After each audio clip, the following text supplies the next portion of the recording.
रात के यही 11:30 हो रहे थे। थके हारे आए विनायक शर्मा और उनका परिवार चैन की नींद सो रहा था। जहां विनायक शर्मा अपनी पत्नी देविका के साथ सो रहे थे और दूसरे कमरे में उनका बेटा अंकुश और उनकी बेटी दीप्ति सो रही थी। वो काफ़ी थके हुए थे तो घर आते ही चेंज वगैरह कर बस सो गए। दरअसल वो गए हुए थे हरिद्वार। 1 हफ्ते के बाद वो घर वापस आए और 1 हफ्ते देखभाल करने के लिए उन्होंने अपना घर विनायक की बहन यानी कि अंकुश की बुआ को दिया, जो हरदोई में रहती हैं। और अंकुश का परिवार खुद अंजीर शाहबाद में रहता है। विनायक शर्मा की कपड़ों की दुकान थी जहाँ उनकी पत्नी हाउसवाइफ थी। अंकुश 11th क्लास में था और दीप्ति अभी 8th क्लास में हुई थी। काफ़ी खुशहाल परिवार था उनका, किसी चीज़ की कमी नहीं थी। उन पर भगवान की असीम कृपा थी और हर साल वह हरिद्वार ज़रूर जाते थे और हमेशा घर की देखभाल के लिए अंकुश की बुआ को कहकर जाते थे। पर ना जाने क्यों इस बार उनकी बुआ उनके आने से पहले ही चली गई और घर की चाबी बाहर डोरमेट के नीचे रख दी। न जाने उन्हें क्या हो गया था। वो कह तो रही थी कि उनकी सास बीमार है तो उनका जाना ज़रूरी है, पर खैर अंकुश अपनी बहन के साथ सो रहा था जब उसे अपने कमरे के बाहर किसी की आहट सुनाई दी। हॉल की लाइट जल रही थी तो उसने अपने दरवाजे के नीचे से आती परछाई को देखा। कोई बाहर खड़ा था, पर कौन अंकुश जानता नहीं था। अंकुश आंखें मलते हुए उठा और उसने पूछा, मम्मी क्या हुआ? ये सुनते ही वो परछाई तुरंत वहां से चली गई और अंकुश को पायल की आवाज़ सुनाई दी। उसे लगा शायद उसकी माँ होगी जो ये देखने आई है कि वो और दीप्ति सोए हैं या नहीं। खैर इसके बाद वो सो गया, पर पूरी रात वो अच्छे से सो नहीं पाया। उसे कदमों की आवाज़ सुनाई देती।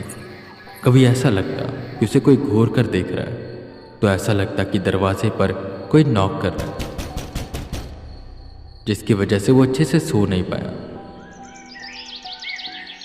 अगले दिन की सुबह हुई और अंकुश ने अपनी माँ से पूछा क्या वो रात को घर में टहल रही थी और क्या वो उसके कमरे के सामने आई थी, जिस पर उसकी माँ ने साफ इनकार किया।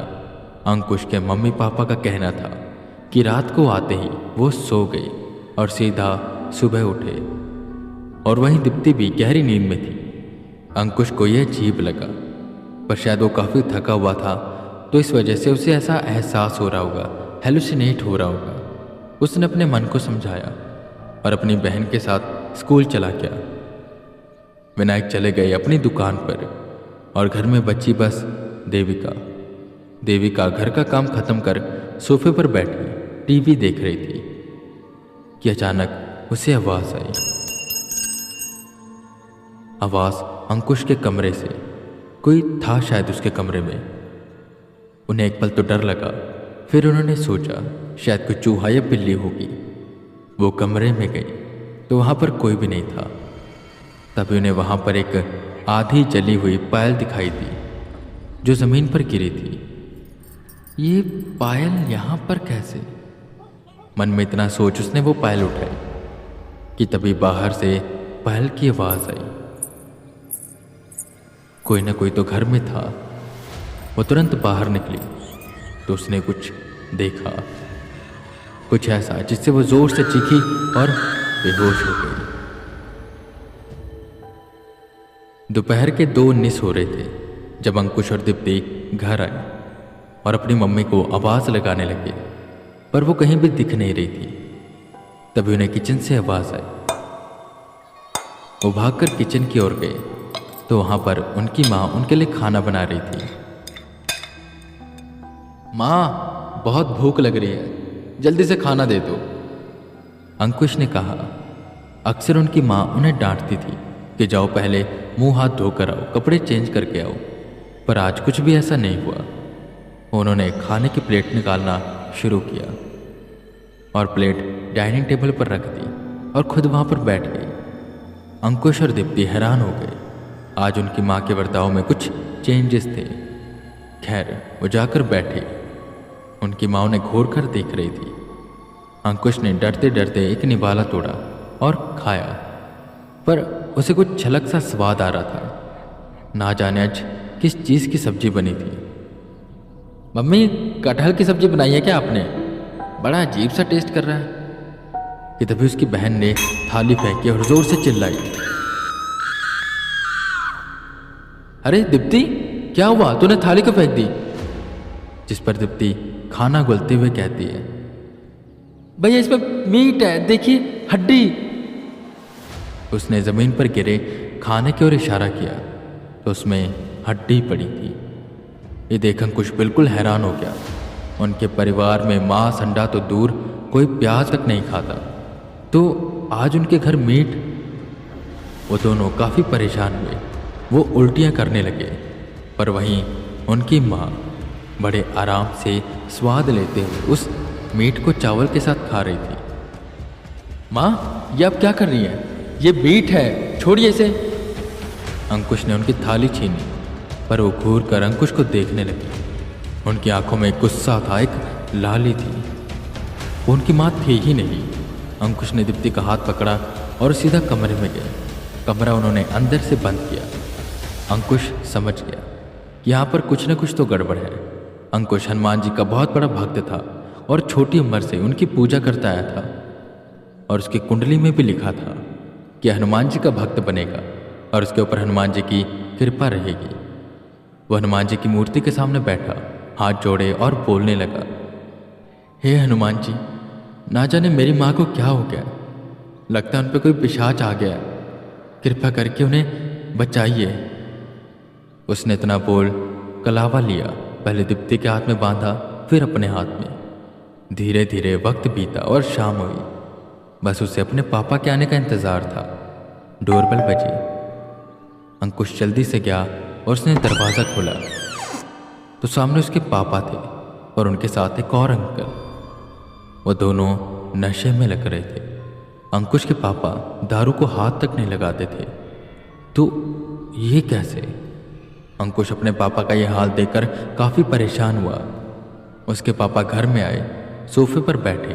उन्होंने अपने बैग से दारू की बोतल निकाली और अंकुश की माँ को कांच का गिलास लाने को कहा। सुनती हो? 2 कांच के गिलास लेकर आओ। कहा था ना आज मेरे खास दोस्त मिस्टर बजाज आएंगे। बकरा बनाया कि नहीं? जिस पर अंकुश की माँ रसोई में गई और 3 गिलास लेकर आई। अंकुश के पापा ने पूछा, मैंने तेरे को 2 गिलास कहा था, 3 नहीं।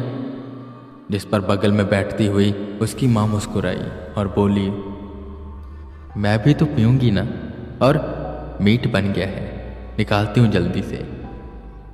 वो तीनों हंसने लगे। ये नज़ारा देख अंकुश की आंख फटी की फटी रह गई। वो समझ गया कि उसके घर में कुछ न कुछ है, कोई है जिसने इनकी बुद्धि भ्रष्ट कर दी है। धार्मिक परिवार एकदम से कैसे बदल गया। कुछ दिन ऐसे ही चला और अब विनायक जी के धंधे में नुकसान होने लगा, जिसकी वजह से वो चिड़चिड़े रहने लगे। उन दोनों मियाँ बीवी ने पाठ पूजा छोड़ दी और रोज़ दारू मीट खाने लगे। और जब भी अंकुश कहता कि घर में पूजा करवानी चाहिए, हवन करवाना चाहिए, तो वह चिढ़ जाते और अंकुश को डांटते। ये जो भी ताकत थी वो अंकुश और दीप्ति को कुछ नहीं कर रही थी। वो दोनों बचे हुए थे और उसके मम्मी पापा पर इसका पूरा इन्फ्लुएंस था। घर में लड़ाइयाँ होने लगी और चीज़ें बद से बदतर हो गई। धंधा डूबने की वजह से उन्होंने कर्जा भी लिया। अब तो अंकुश के पापा सिगरेट भी पीने लगे। देखते ही देखते सब कुछ बदल गया। अब अंकुश चिंता की वजह से रात को सो नहीं पाता, पढ़ाई में ध्यान नहीं लगा पाता, जिससे उसकी पढ़ाई का नुकसान होने लगा। ऐसे एक रात की बात है, अंकुश सो रहा था जब उसे किचन में से बर्तन गिरने की आवाज़ आई। उसे लगा शायद बिल्ली आई होगी। वो उठा और किचन के पास पहुंचा। किचन की लाइट बंद थी, पर एक रोशनी थी जो आ रही थी। शायद कोई फ्रिज खोलकर खड़ा था। उसे पहल की आवाज़ सुनाई दी। वो चुपके चुपके किचन में गया। देखा तो उसकी माँ फ्रिज खोलकर खड़ी थी और कच्चा मीट निकाल निकाल कर खा रही थी। ये देख अंकुश बिल्कुल हैरान हो गया कि तभी उसने उनकी परछाई को देखा तो उसे एक औरत साफ साफ दिखाई दे रही थी। वो औरत काफ़ी डरावनी थी और उसका चेहरा आधा जला हुआ था। देखते ही देखते वो एकदम से अंकुश के सामने आई और अंकुश बेहोश हो गया। जब अंकुश की आंख खुली तो अपने कमरे में था और बेड पर लेटा हुआ था, पर अंकुश ये जानता था ये कोई सपना नहीं बल्कि सच है।